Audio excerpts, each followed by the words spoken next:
Hello, welcome to the first episode of what I'm sure I'll think of a clever name for later. I'm joined by I'm joined by Grimes. How are you doing, mate? All right. I'm very well, pal. Yeah. Good. Good to see you, mate. Fresh early in the morning. So, if you didn't read my interview with Grimes earlier in the week, I'd urge you to go and do that now. Go and pause the video, go do that. But we're basically just here to have a nice little morning chat over some coffee, see how things are going. How have you been, mate? I'm happy to be here. It's going to be cool. Good man. Excited for this. We'll go deep. Deep into murky waters. Oh yeah, we're gonna get right into the creative process, mate. Yes. So, funnily enough, you know, a Bukowski quote came to mind the other day. Oh yeah. Do you like Bukowski? I've come past him once or twice. He's interesting man. But the most interesting thing about him is that the type of quotes that he comes out with that actually stick with me. Yeah. So, funnily enough, the quote that came back to me was from Ham on Rye. It's a book on his childhood, which was rocky, to say the least. It's an interesting book, but the quote that sticks in my head, it's literally just about him being at school. He's at school, and his friend gives him some crisps. He's got some salted crisps. Yeah. Or potato chips. Pack of Walkers or something. Wouldn't be Bukowski, would it? I don't know what they'd have back in the 60s or whatever. He was chilling, but yeah. So this kid gives him some crisps, and he describes them as salty and delicious. That's essentially the content of what he's saying. Yeah. And for some reason that stuck with me for the past maybe 5 years, and it got me thinking. Okay, is this man first of all reignited my love for salted crisps? And secondly, a quote like that, would that have had the weight when he first wrote it, do you think? Or is it because I know who Bukowski is and he's got this image of himself that his words bounce off the image of him and have maybe a little bit more weight to them? Like, if anybody else told me that they ate some ready salted crisps and that they were delicious, would that... It'd be not, but I think because of your perception of that person and the background that you've got, the background knowledge that you've got about him, that sways the way you hear a quote like that. So you're reading it in a fictitious voice you've made for him in your mind. Yeah, definitely. We do this with various different people. You put people that you look at on a podium, in a sense. 100%. So when you read something that is simple as that, you're like, this is beautiful. This is the best thing ever.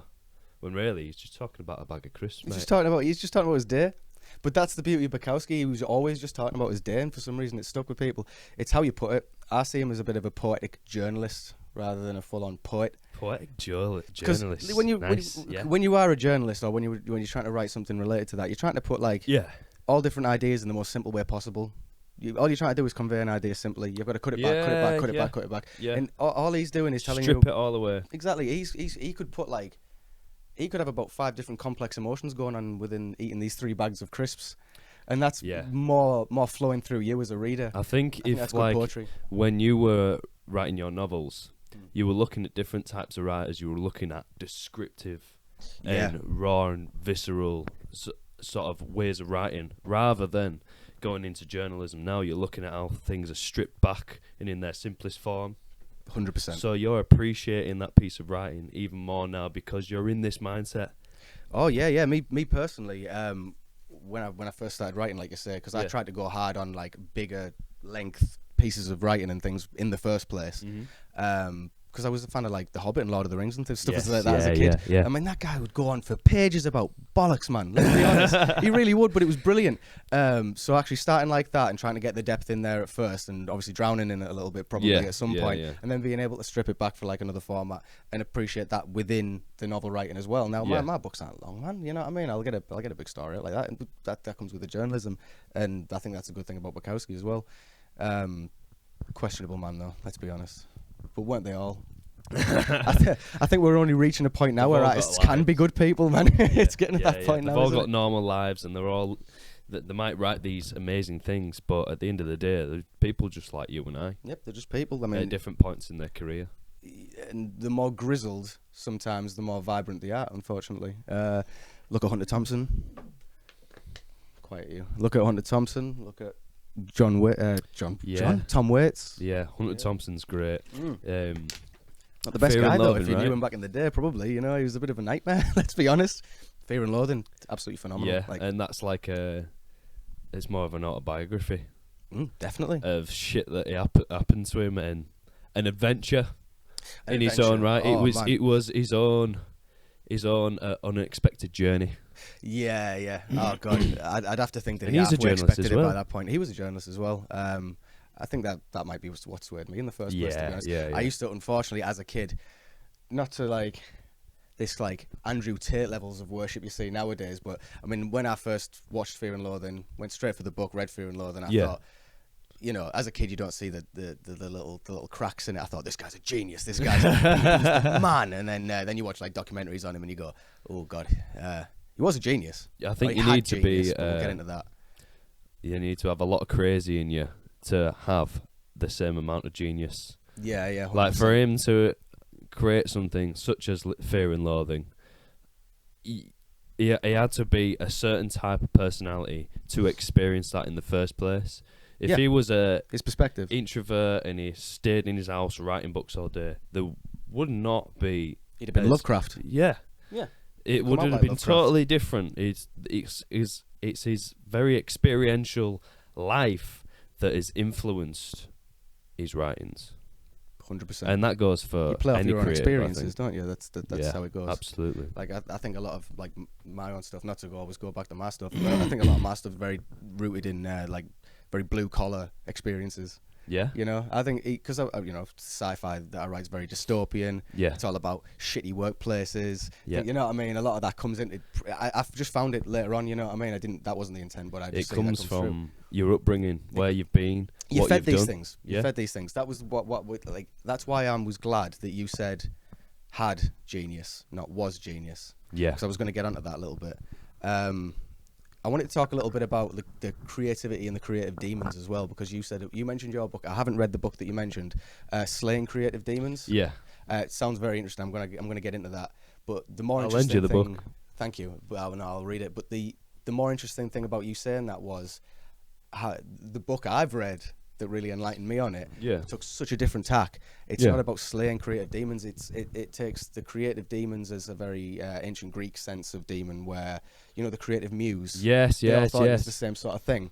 The book goes into that a little bit as well. Yeah. So this is all about I'd say we're tangled. Getting in touch with your creative demons. I suppose like reconciling with them, being friends with them, learning them, things like that, and understanding that there is a darkness to it. There's always like, because it's the human animal, isn't it? It's all a part of it, you know. The ego, the id, and the super ego are all screaming at you internally. Exactly. And I was just just because the way that book was called, Slaying Creative Demons, I was interested to play off that a little bit. So what does it go into? How does it like? So does it tell you how to deal with it? Is it got like So each chapter it talks about a demon in a sense. Mm-hmm. So each demon, for example, is the demon of circumstance, the demon of procrastination, the demon of I can't recall another, but they talked about your demons in your daily life, like procrastination and your circumstances. So the circumstance chapter really spoke to me, because it was like, you're not doing it was saying, to summarize it was saying like, you're not doing the work you want to do. You're not sitting at the desk because you're too concentrated on your surroundings, and this isn't right. Like like say your the rest home of the existence experience, like everything else. So your home studio isn't good enough for you to work in. The desk isn't comfortable. The chair isn't comfortable. You haven't got the right paper. You haven't got the right pens. And what he says about it is, well, that's just your demon of circumstance screaming at you, telling you to not do the thing you want to be doing because you haven't got the right fucking paper. And that doesn't make any sense. Like, just grab a bit of cartridge out the printer, or whatever pen or paper you've got, use it. Yeah. To the work with limitations. Work with your limitations. Yeah. The best art's born from limitation, let's be honest. So it talks about, each chapter goes like that, and it's in an isolation of itself with some callbacks to other demons. But it talks about, right, what is that demon? What does it look like? how's it feel to be affected by that demon, right? And then it gives you some tools of how to conquer and slay that demon. Okay. So the act of slaying is the very act of you picking up a pencil and actually getting down and drawing. 100%. Or getting down and writing, getting behind the computer and typing out a new page. Doing art is violence in that sense. Absolutely, I've always thought that. It's all about killing that side of Yeah. yourself, a metaphorical death, not necessarily a full ego Yes. death, but it's breaking down walls. It's breaking down walls. There's a need for, in essence, I have a weird relationship with violence as a concept, because I feel like there is a need for not necessarily overly violent people in the world, but people who are comfortable with violent things and dark, horrible things in the world. Be they artists or be they, and I will say, I picked this up off the Mycelium Signal podcast, which you should check out. He interviewed the singer of a band called Vitriol, Carl Rasmussen. Very said was that he mentioned the need for, again, not necessarily violent people, but definitely violent people back in the day. So, okay, take this from an ancient perspective. Right. You're in a little village. You know that one day the barbarians could come over that hill. It could be any day. It could be any morning. You want a guy there who can protect you. Yeah. Or several. Yeah, you know what I mean? Yeah. You need those people. They are an essential part of your survival when with those outside. You know what I mean? It all came together as one thing. We need those masculine tropes and those kind of people, those barbaric people around, because if nobody's like in that mindset of they can step up to the plate when things get hairy. Yep. Which things can. And they won't survive if that little village is just full of artists and musicians. Suddenly the barbarians come. They're like, shit. Now what? Flattened. Yep. Exactly. Pillaged. Or everything they've worked on burned to dust. Where's my creativity gone now? You know, basically. Yeah. I'm not gonna I can't get up and have my coffee and draw a nice picture or write a nice stanza now, because I've got battle axe in my back. Yeah. But this is the thing, and you take it to modern standards as well. If I break my leg, if I have to go and get open heart surgery, I want to know that the man doing that can see me die on that table and go to sleep that night. Yeah. I need that to be able to. I need that person to be able to have that switch off and be a bit of a robot. Yeah. Because that's more likely my survival. You know what I mean? Mm-hmm. So I just think that there is like a need for that in the world anyway. I think it's a very essential thing. Even though I'm not really that way inclined myself, I'd rather make some nice videos and make some nice songs. I'd rather just hide in my hole. Make stuff. I did about 4 sessions of Brazilian jiu-jitsu, and my neck was like, nah, we're not doing that. You couldn't hack it? You couldn't hack it? Nah, it wasn't for me. I did it for 12 months. I loved it. Absolutely loved it. I trained until I got my first stripe, and then I couldn't afford it anymore. That's the only that is a circumstantial event that stopped me from going to jiu-jitsu. Of course. But it's definitely enough to be able to fall out of a cycle like that. It's all routine, and then man. picking it back up is just like it's like getting into a new habit, which is 100%. Hard to break into. But I was in this talk, and she was talking about forming habits and breaking habits, and apparently it takes 66 days to form a habit or break a habit. 66 days. Yeah. So if you do something repetitive every day for 2 months or so, you've trained your brain to get used to doing that thing. 100%. But I think the thing around that is doing it in the right way. So say I want to draw every day, have a drawing done, completed every day. I'd have to sit down every day with that mentality. This is what I'm doing at this time before anything else. Like that first morning, you're waking up, my dreams are still replaying in my head. I have to attach myself to the desk. Inertia's still there. Yeah, absolutely. And do that constantly. And you're not on your A game when you first wake up. No, you're not. But you don't have to be.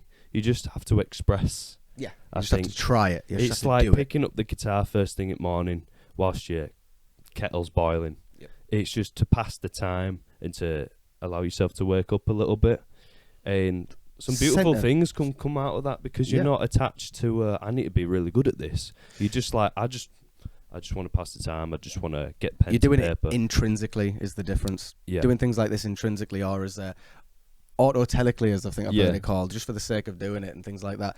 it's 100% the best way of doing it. It's almost like a psychedelic experience sometimes, isn't it, when you get into something like that?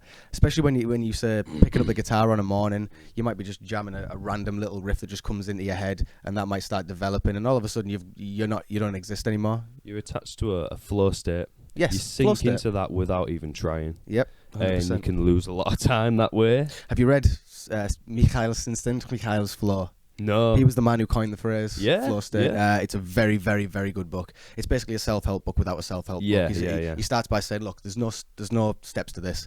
Everybody's different. I can't tell you how to do this. I can give you some tools and let you do what you want with them. And for the man who coined the flow state term to have such a concise sort of like almost guidebook around it, it's brilliant. It's well worth the read. I can lend you that if you like. Yeah.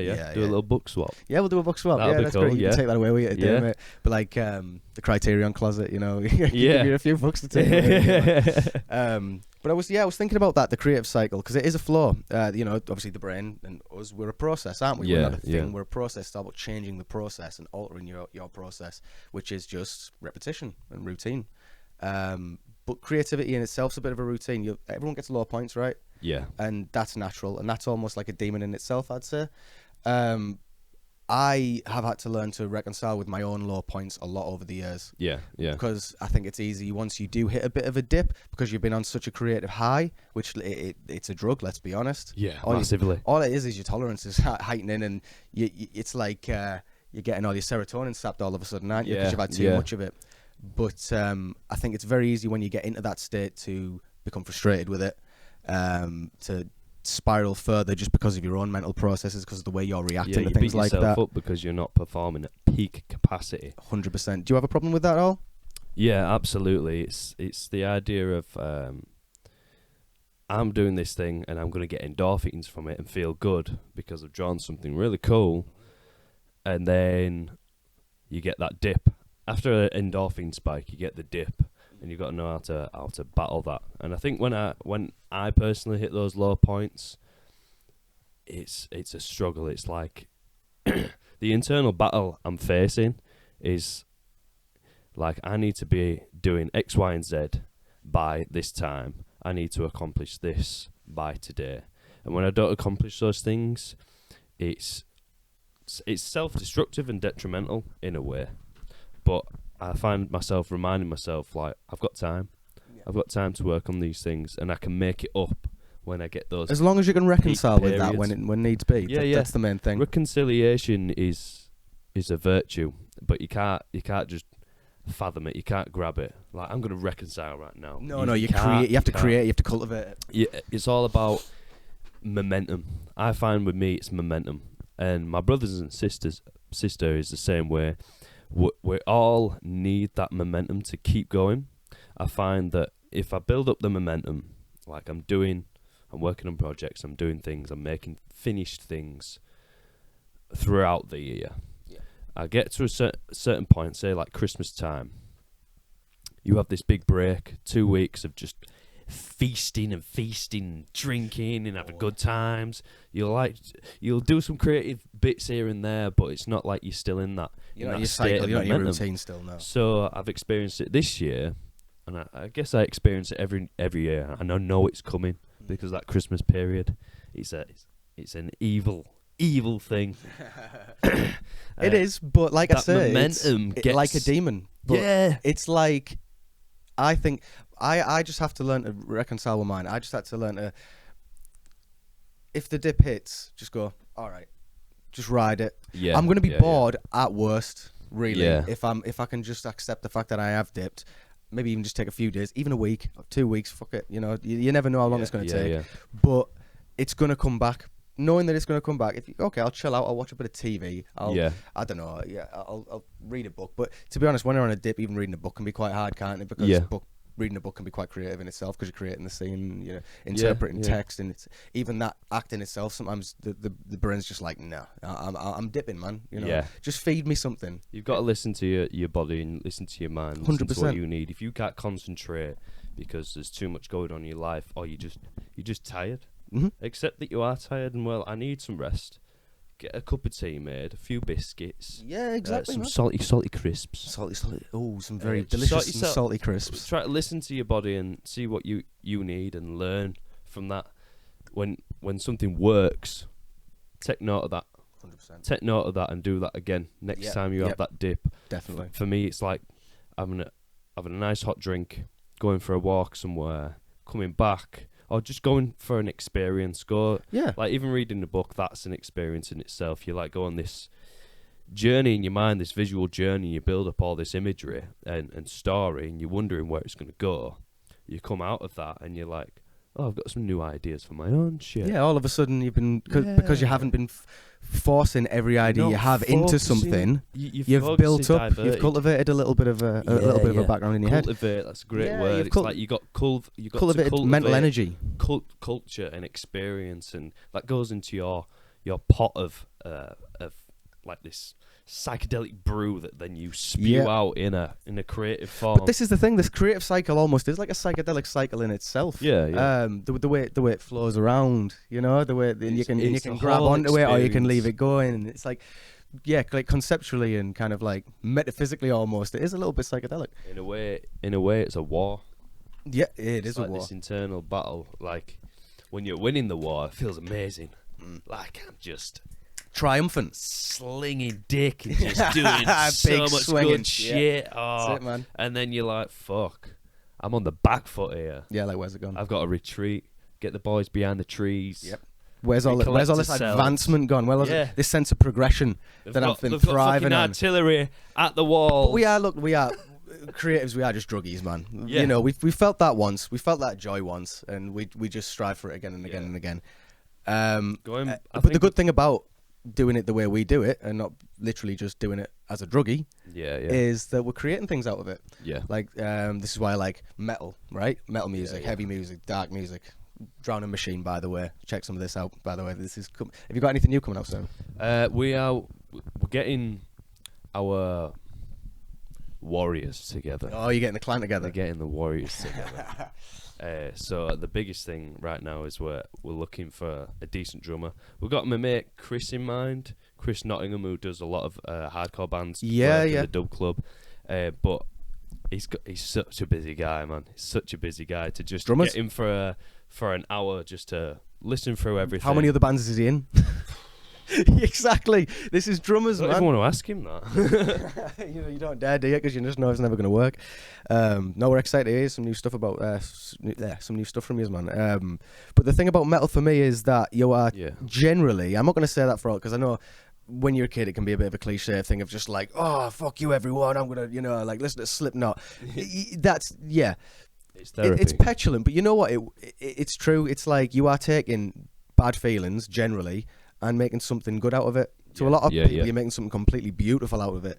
Out of what can be horrendously dark. I mean, a lot of like musicians have got, like metal musicians have gone through a lot of shit, and you hear it, you know, in the good ones, especially when they can actually convey those emotions. And it gives somebody else something to relate to. Like, exactly. Fuck me, this guy understands what I'm going through right now. Just somebody understands. Is the thing. Oh, it's just the pace and the rhythm of it that by putting that music on, it's like, right, this is matching my how I'm feeling 100%. Right now. So, and that actually going to that level and listening to a full album for like an hour, 2 hours, you feel a lot calmer.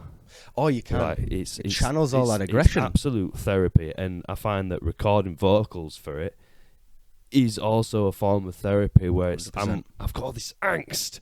That I'm not an aggressive person. I'm not somebody who lashes out emotionally. No. I express it in my own weird alien ways. Yeah, and then you feel relief. It's absolute relief. You get your Fight Club relief, don't you? Everything else is turned down. Yeah, and it's released in a really healthy way, and it's nurtured, and it's in a controlled environment in a safe place as well. Yeah, of course. I mean, the communities generally. I mean, you know, you get beat up at some beatdown shows, don't you? Let's be honest. If you go to a Desolated show back in the day, you can't say that they were all top lads, but at the same time, generally the scene's great, right? Especially in the community around it is beautiful. Some of the most amazing people I've met are in are into the same music as me, which is violent music, Yeah, metal generally. music. Yeah. And they're the nicest people. Yeah, But they're lovely people. A lot of them have got a lot of shit going on. Mm-hmm. And that's why they want to channel into something Yeah. like that. They're always generally, not always, they're generally very creative people as well. Yeah, absolutely. And that's what they'll try and use to channel that into. I know that I've had my own problems with personal aggression, personal anger, things like that, you know. Yeah.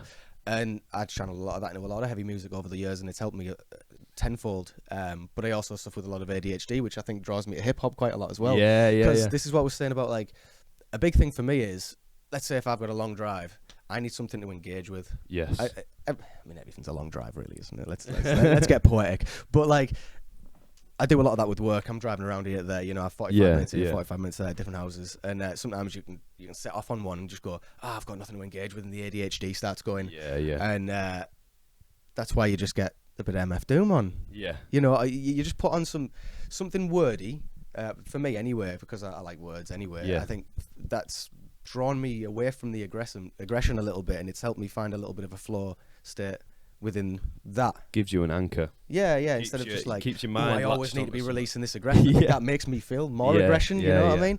Because I was listening to so much of it, but I was obsessive. But I was using the ADHD to be obsessive on metal music. Yeah. Which was in turn probably make me feel more aggressive. I actually think I've said this to multiple people with the ADHD. I think in a way it can be seen as a superpower. Like your brain is so switched up into maximum capacity in it almost. Compared to a normal person, you're working at 100 times faster. Your brain's working at 100 times faster than any other than a normal person. Yeah. In a way, that's can be. You are at a higher level of consciousness. Higher peaks, but lower drops as well. I'd say. You know, like your wave is like this. Yeah. Whereas someone's a little more elegance to it. And I've been on fluoxetine, for example. Okay. And I felt my wave level out, which was all right for a bit, but I hated it. Yeah. Because I couldn't feel them highs anymore. Get that. Or the lows, like, you know, even being able to express sadness becomes difficult. Yeah. It felt like it just levels you out and makes you a little bit of a robot sometimes. I didn't cry for like over a year. Is that so I was like, I'm coming back off this. I need to feel something again. You know what I mean? Is it similar to sertraline? It's somewhere similar to sertraline, yeah. So, a good friend of mine, Ewan Osborne, is a psychologist. He has a master's in medieval history and in psychology, and he himself was on sertraline for a long time. Okay. He found that when he came off it, it's like, oh my god, I'm actually feeling things. Yeah. Like I was feeling before, but it's numbed. Yeah, 100%. It's like you feel human again when you come back. Like when you get Novocaine at the dentist, and you can still kind of like feel that bit of flesh there. There is a sensation. It's like, but it feels fat and numb and just like there's limited sensation there, and that's like what those psychotic drugs do to you. They numb your emotional capacity and your level, and in a way, that is detrimental to a human being, where we are emotional creatures, emotional conscious creatures with so many senses far beyond just sight, sound, and smell. 100%. Like we are psychic creatures, and we feel everything. And we are numbed anyway. Let's be honest. Even if you want to get a bit like conspiracy theory about it, there's been a lot of things over the years to numb us. Look at the pineal gland, things like that. Yes. Look at the way the fluoride affects that. I don't know what people are going to think of this, but pineal glands are calcified. Yes, they are calcified, and it's just a fact. I'm afraid it's been proven. Like you say, we're these weird little metaphysical. We don't even know what we are, man. I mean, have you heard this thing about atoms recently? I don't want to go too far into all this, but they've basically figured out that atoms react differently if they're observed. Yeah, so when you look at them, they stop doing. Do you know how they tested this? Yeah, they were shooting it through the machine and looking at the imprints on the other side. It's pretty irrefutable for me, right? Yeah, you're literally shooting a particle through and looking what it looks like on the other side after, without observing it, right? With observing it, without observing it. So that says to me two things, right? Atoms are conscious on some level. Yeah. Individually, and that our attention, us observing something, has an outside effect, has an outward effect outside of our body. Yeah. That's affected that. That's changed the state of an atom. Right, so when people talk about like psychic energy and like your attention or your psychic energy, we've got a finite amount of that, right? Yep. We're in hyperstimulation mode nowadays. You walk out your front door, there's an ad designed to grab your attention on a bus, and then you'll walk past Consume. and then someone's radio will go past, and there's an ad there that's specifically engineered to grab your attention, like everything is. And then we've got literally a little slab here where, you know, literally everything on there is designed to grab your attention. You've only got a finite amount of that in the day. It's draining you. This is one of the things I'm talking about. This is why we're being literally drained of creative focus, of just the will to create, I'd say, as well nowadays. It's more of a battle than it probably ever has been. Going back to that, the conscious atom, it's like, with the coming of that research, it kind of ticks a box for me. It's like, that validates something I've always thought, and that's the idea that the universe is conscious. The universe is like intertwined and connected, but we, as far as we know, we're the only things that are as conscious as us. Yeah, animals, we're the top end. We're the most advanced. There's this idea of aliens, but we don't even understand what they are. No. There's this idea that they're us from the future. We won't get too deep into that because we'll totally segue into the aliens. We'll do another one of them. The point is that this conscious universe idea is that because we are the universe's creation in its finest form, in a way for the universe to experience itself. Yeah, it's created five senses we to experience it. It exists. So it's the universe's way of validating its own existence. Yeah, it's self-actualization in a way, isn't it? Yeah. We need it for ourselves, and we know that. So there's no reason why your cats don't have that same philosophy. They need to have that self-validation that they're real and they exist. The universe, I think, is no different. No, 100%. I think that's why it might have got to this point. It's creating within itself. I mean, we think of ourselves as one thing. The concept of a thing. I'm a human, right? But I'm not a thing, am I? I'm made up of millions and millions of little processes, bacteria. There's a lot of bacteria that are literally alien to my body that keep me going. You've got mice on your eyebrows. You've got and if we think of ourselves as one thing, it's like fractal, right? Everything can be a thing that's made up of different little things until you get to the atom or the quark or whatever we're at now. So like you say, it's all just atoms. Universe is one thing. Within that, millions of little processes working on. You've seen the fractal patterns, the DMT generators and all this thing. It's that's the be all and end all of this part of it. But the fact that we've got down to that smallest point that we know of, obviously, if we look at the atom anyway, I know it's not the smallest point, but if we call it that, and even the atom is reacting differently to how it's observed, it says to me that, you know, we can't have been just like a sack of meat that became conscious. I think it has to have been downloaded maybe from somewhere. I think where else were used, they're kind of piloting. It's been injected, the stoned ape theory. Yeah. Stoned ape theory. All of a sudden they got to a point where they were like, oh, we could probably just zip into there. Yeah. And then kind of experience through, I don't know, man. We're getting too far down now. Too far down the rabbit hole. To take it back, that very concept for me was enlightening creatively, because I took that knowledge and I started researching into sacred geometry, because the universe, everything around us is just geometry. 100%. Geometrists, geometry analysts, geometry scientists amongst the smartest geometrons people the world's ever known, because they understand how everything fucking works. Yeah, the building blocks. That's the word. Physicists. Yeah, of course. They understand, but they're going in that total logical side of mind where it's like, this is three-dimensional and there's not beyond that. There's a level above that, I think. But going back to that, so I looked into sacred geometry and religious patterns. They were all illustrated because somebody experienced something, whether it was religious or just physics doing something weird. It don't matter. The context there doesn't matter. But what matters is that they did experience that. They did see that. But not only that, thousands of other people experienced the exact same thing. Yeah. Without any other influence. All over the world. They saw the same thing. The flower of life, that image, that infinite complex shape. They saw that in its 2D form. It's actually this ball, this form. Yeah. It's just dimensions you didn't even know could dimensions you didn't even know about. Yeah. And they saw a glimpse of that, and they wanted to express it, but because at the time they were in the biblical times, so they saw it as they attached it to what they know, which is God. They've been raised in a certain way. Everything's about religion in their time. It all has to fit into that structure. They have to fit into that social context, and for people to understand what they've seen.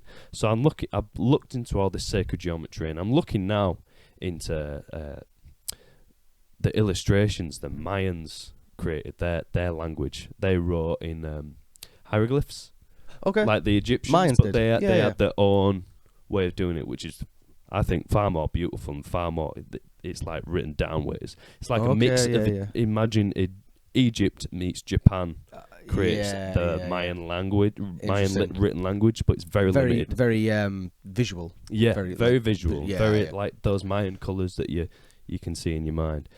So I'm looking into those, and I'm like, these are beautiful. These got so much cultural meaning. Yeah. So anybody can see that and attach something to it, something personally. So I'm exploring those shapes and that visual language the in way my own we work. they express themselves through the language. Yeah. And things like that. Because it's interesting the way that learning different languages rewires your brain in different ways and makes you think in different ways, because it's all coming out of different contexts, it's like cultural backgrounds, like you say, social backgrounds, it's completely different ways of thinking. It's what's the film? Denis Villeneuve's Arrival. Describes that very well. Have you seen that? No. So basically, aliens come down. They all just kind of land. Nothing really happens. We go onto the ships to kind of see them, and they start to try and communicate. Now, this alien's language, they write in circles. Oh, are they like these big squid things? And that's the one. Like yeah. I have very seen interesting film. Yeah. Not to ruin it too much, but basically, because these things imprint these circles, which is like their language, which is like their text. It's their way of thinking, isn't it? It's their way of thinking. We think linearly, so we write that way. Exactly. But they think holistically, so their writing is just like, this is the thought. Cycles. Boom. It's within the cycle. Yeah, the information is within the cycle. It doesn't begin or end. It's within. So obviously, the more that she learns this language, it starts to alter her perception on time as well, which is the most interesting part of it. Yeah.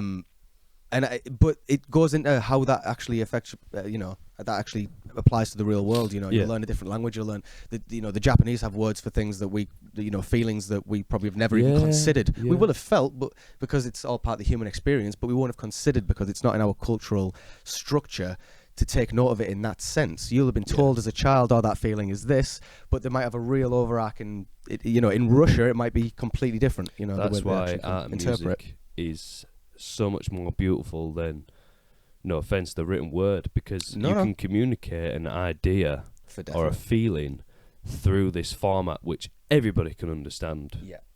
Without any. You just feel it. You don't need to describe it. You just feel it. You can stand in front. Words of a can be limiting in that sense. You can stand in front of a painting and have your own interpretation of it and level of appreciation. Like, I understand what I'm seeing here. Yeah. And I've got my own inner thought process that attaches to that. Can be more personal. That I find within that image. What's the story here? He's telling me this thing, and I've got something in my life that attaches to it. 100%. And that's it's why universal language. You say, like, more abstract, like an image, even just a series of colours or a particular sound.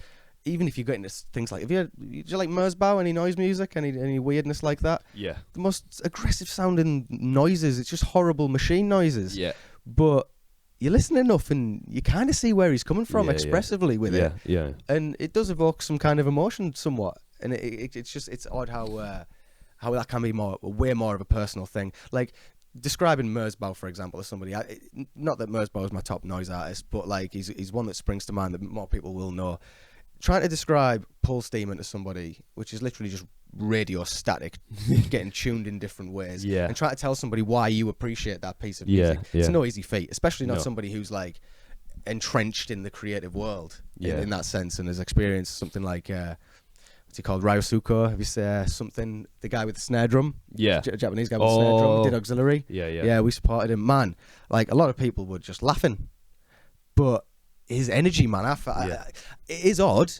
But I felt it at the same time. I think you just need to open up to stuff like that, because like it's a man kicking a snare drum around the room at the end of the day, and you've got to take it with a pinch of salt. It's not. You've got to realize it is outside of all of these boundaries and these norms and whatever you've appreciated music before. It's a bridge between visual performance and music. Yeah, no, it's a thin bridge. It definitely tips over more in the way of visual performance with him in general, but. There is not even just the fact that he's got a drum there. There's a musical element to it. Yeah. You end up doing a bit of this with him, and you're like getting into like a musical energy with him. You got into his rhythm. Yeah, 100%. And he created the rhythm on the spot out of nowhere, second by second. It was completely free flow. He's an interesting man as well. That was a good shot at auxiliary. I enjoyed destroying that guitar. What are Industrial Coast is doing, bringing these noise artists in, is brilliant.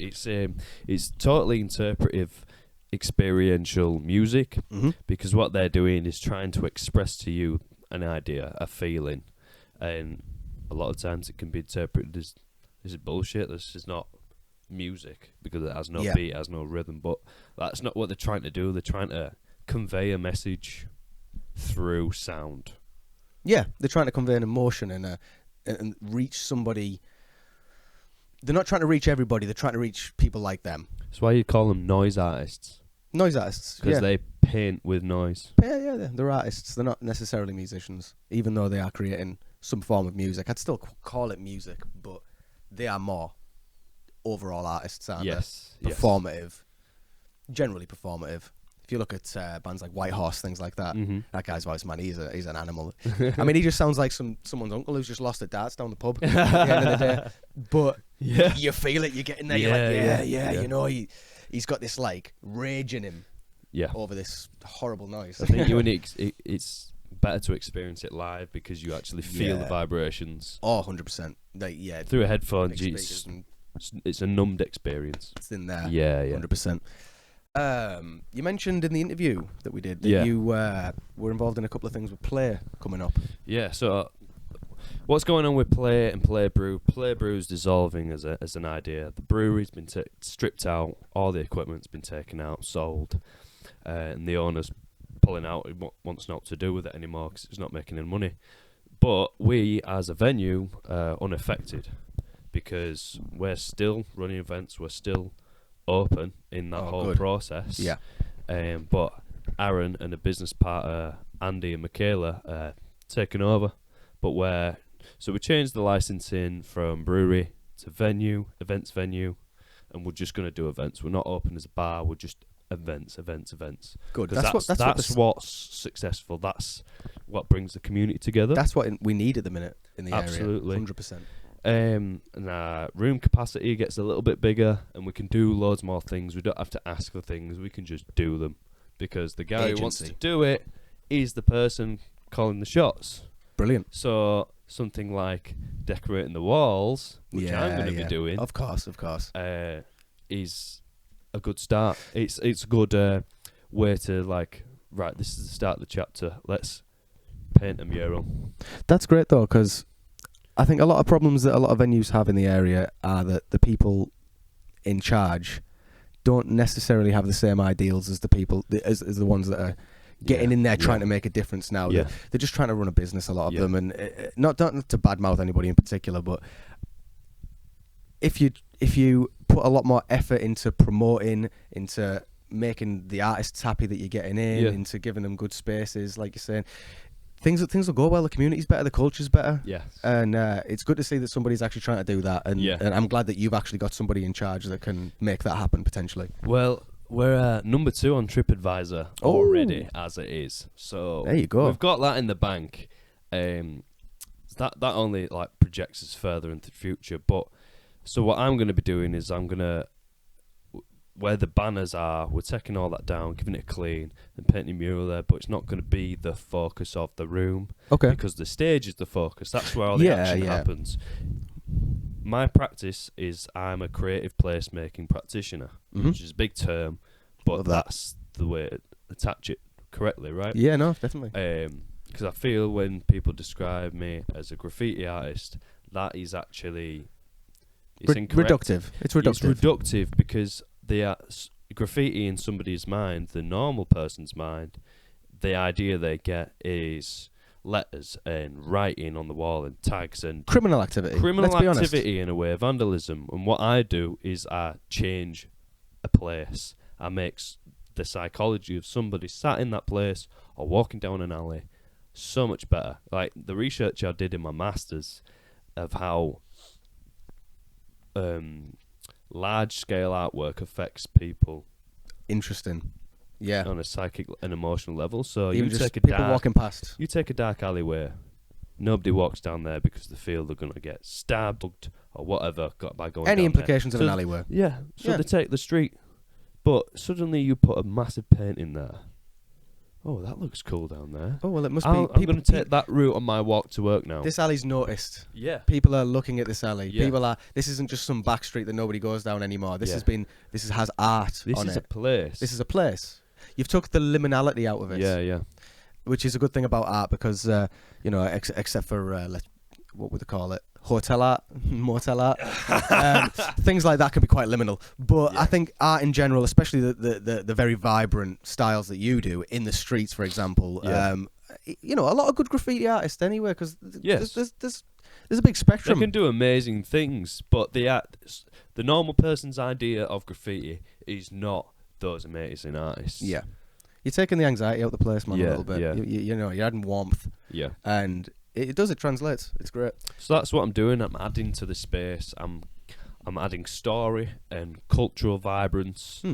And that's all I can really say about it without trying to describe it in words. Did you You say you just got? gotta go. You said you got Perfect Chicken in there to do a Yeah, song so as well. Perfect Chicken and Moz and Jammer. Moz and Jammer's going to come and record the process. And we're doing a whole thing with Perfect Chicken where they kind of interrupt that process in a very nice. in a funny way. Yeah. in a satire way. But I can see it. I can already see it. Aaron wants them to. Well, they've offered to make a song for Play, which would be daft. But I think it'll really say something about the space and about the place, about the people, about the community that thrives there. They're good at that. And the entertainment value of it all just goes up even more. Well, that's it, because more entertaining it is, more people Yeah, look at it, and yeah. you want more people to be engaging with things like this. 'Cause this is the kind of event and the kind of like artistic project that people should be engaging with, man, in this day and age in the area, because Yeah. it betters the culture of the area and it betters people's mindsets. There's a positivity to it. It's not like you're just going out there going fuck this, fuck that. Yeah. You know what I mean? Yeah, Which There's theory punk rock to has it. its place. Let's be Yeah. honest, but I know I like it. It's very positive. There's It's very intention. optimistic. Yeah. You said that your artistic journey was at least halfway geared towards the betterment of the culture of the area, rather Yeah. than just being a personal journey in yourself, which I would like to get into. If I'm honest, I'd like to, because a lot of my art's been very personal. Yeah. I've always wrote from personal things. It's Yeah, always been a yeah. little bit of personal therapy to me, and I'm just now trying to get into a more community-based outreach. Yeah, You know what I mean? guess this is that start of that platform Yeah, for you, this because is it gives an artist or creative a voice on a different platform. I can use my words to help You- other you artists, can open bring other somebody up. artists up, Yeah. and I can engage with other people more and get in with the community more. Exactly, it's Yeah. getting me out my bedroom, I guess, as we could say, couldn't Yeah. we?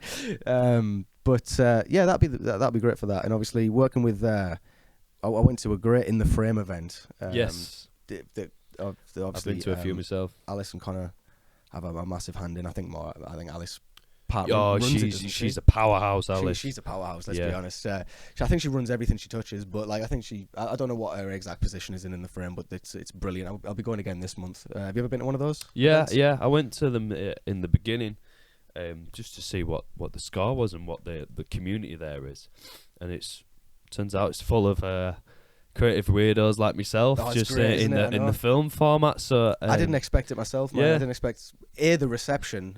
We just showed a really daft little comedy thing Yeah. we did, but we got full room laughs. Yeah. And I had loads of questions. Everyone was just so like nice and wanted to know and like interested. Yeah, exactly. And I was like, oh man, there are just so many like-minded people that open me up a little bit. There are just that many people out there who not necessarily want to just see what I've done, but want to engage on a creative level and and really get into it with you, the nitty-gritty. You know, the one you went to was in the Students' Union. Yes. So we just finished painting that place.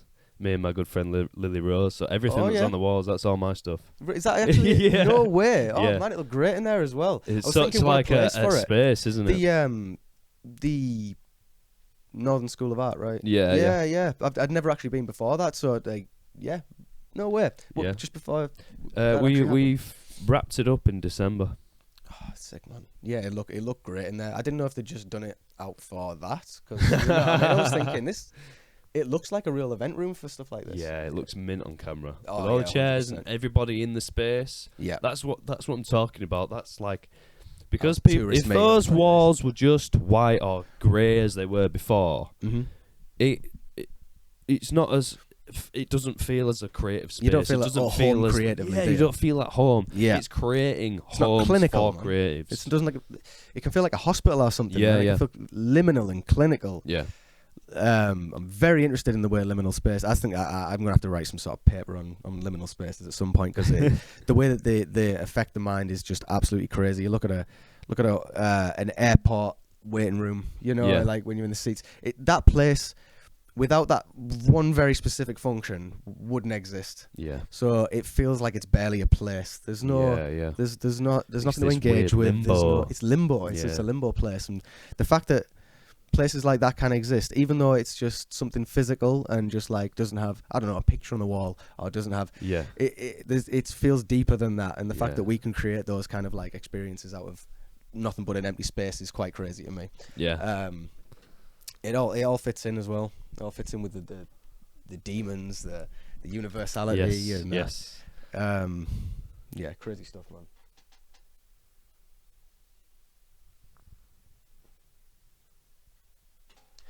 Have you got any more major influences that you'd like to describe, that drop on for us? I mean, not even necessarily in your medium. Could you give me somebody from a completely different medium of art that influences you in the medium that you do?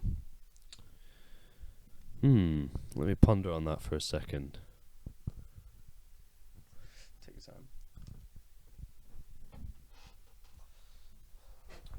Yeah, so I listen when I'm painting, large scale especially, and those flow state acid scapes, we'll call them. Your Renaissance era. Yeah, in a sense, is all there's no design, there's no plan. It's all generated from flow state, and that is encouraged by the space itself. So I take all the information of what's around me, what is the space used for, how do people feel here, how do I feel in here, and then I amplify that with music. And what I listen to is an artist called Hideki Naganuma, who's a Japanese composer. Yeah. All this stuff is very like hip hoppy, noisy, Amen.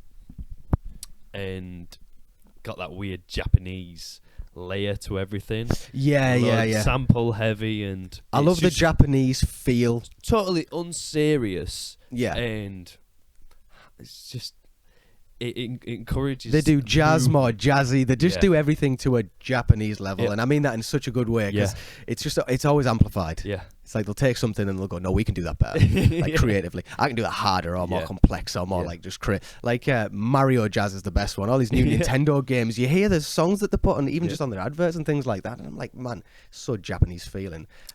What's the jazz album with the dude skydiving on it? Oh, no on the idea. cover. I've seen the music video. You've seen the music video.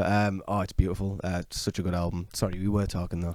So Hideki Naganuma wrote the score for a game called Jet Set Radio, and a lot of Sega soundtracks as well. Yep. So it's all about movement and constantly going somewhere, but never reaching that place. Yeah. So it's constant just movement. It's the journey. You're constantly going, and it's so funky and creative and loose, and there's parts of the music that I can just latch onto, and like that sound, that sort of rhythm, that collection of notes makes me feel a certain way, and that just sonically, just the sonic aesthetic and I of can it. express that visually in the moment.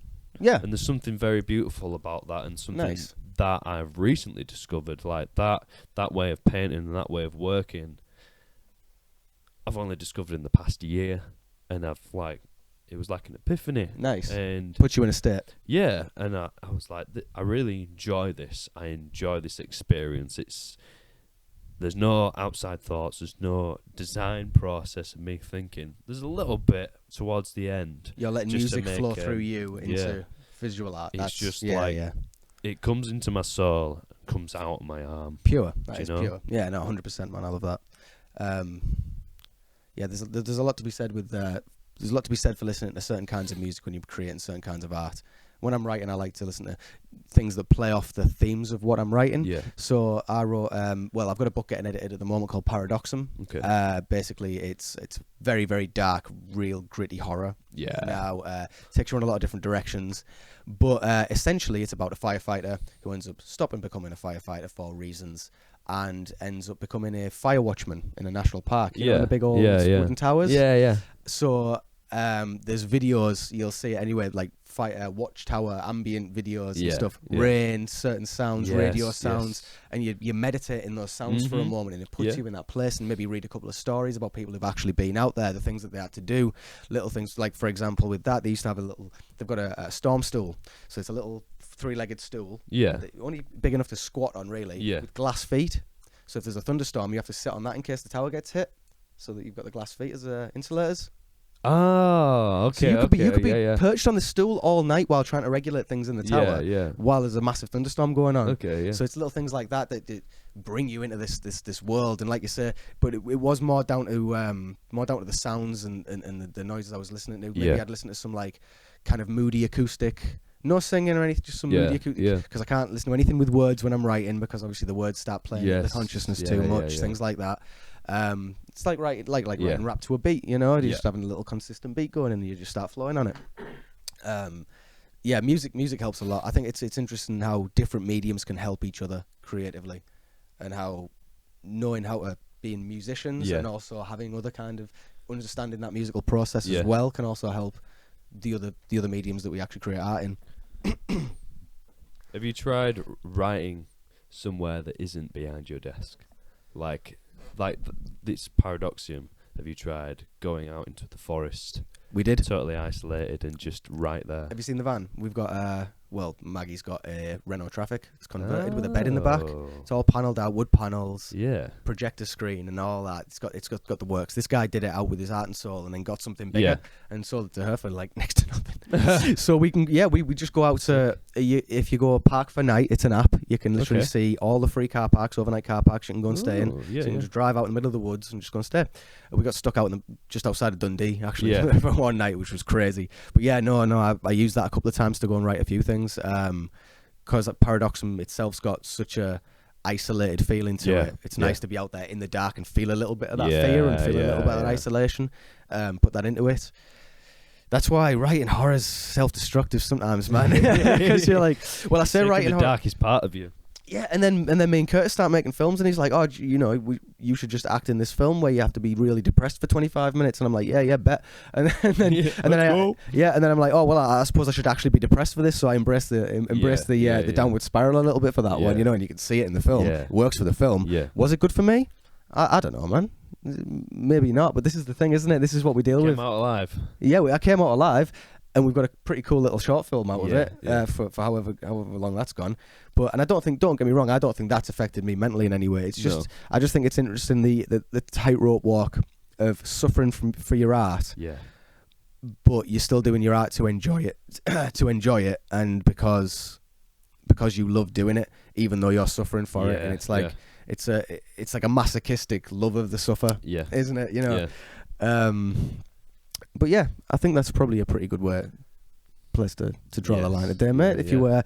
So thanks for listening, everybody. We'll be back probably with another one very soon, because we've still got plenty to talk about. We've got plenty of fucking. Wait till it gets warmer. We'll get out in the sticks somewhere, and we'll do for you here, Joe. Oh, really? A little sticker pack there. For you. A sticker pack. Look at that. Get them Thank slaps. you very much. Oh, I'll get them slapped all over the shop, Yeah. mate. I need to get myself a new skateboard, to be honest. Look at that. Thank you very much. Well, thanks for being here, mate. All right, mate. We'll be formal about it. Yeah. And I hope to see you soon. Yes. Cool, mate. Nice one.